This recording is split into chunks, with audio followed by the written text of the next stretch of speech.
తెలంగాణ రాజకీయాల్లో మరో కీలక మార్పు దిశగా అడుగులు పడుతున్నాయి. బీఆర్ఎస్ నుంచి బయటకు వచ్చిన కల్వకుంట్ల కవిత తన రాజకీయ భవిష్యత్తు కోసం సొంత రాజకీయ వేదికను సిద్ధం చేస్తున్నారు. ఈ క్రమంలో ప్రముఖ రాజకీయ వ్యూహకర్త ప్రశాంత్ కిషోర్ ఆమెకు వెన్నుదన్నుగా నిలవటం ఇప్పుడు హాట్ టాపిక్ గా మారింది.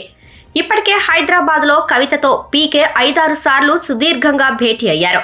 ఇటీవల సంక్రాంతి సెలవుల్లోనూ సుమారు 5 రోజుల పాటు వీరిద్దరి మధ్య లోతైన చర్చలు జరిగినట్లు సమాచారం.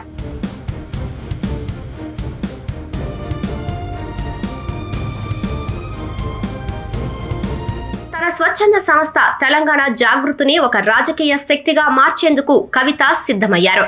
తెలంగాణ అస్తిత్వం, ఆత్మగౌరవం నినాదాలతో ప్రజల్లోకి వెళ్లేలా ప్రణాళికలు రచిస్తున్నారు. ఇందుకోసం రాష్ట్ర వ్యాప్తంగా సుమారు 50 కమిటీలతో క్షేత్రస్థాయిలో అధ్యయనం చేయనున్నారు.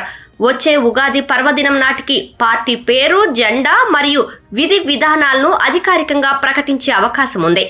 వ్యక్తిగా వెళ్తున్నాను, రాజకీయ శక్తిగా తిరిగి వస్తాను అంటూ ఆమె చేసిన వ్యాఖ్యలు ఈ కొత్త ప్రస్థానానికి సంకేతమని విశ్లేషకులు భావిస్తున్నారు.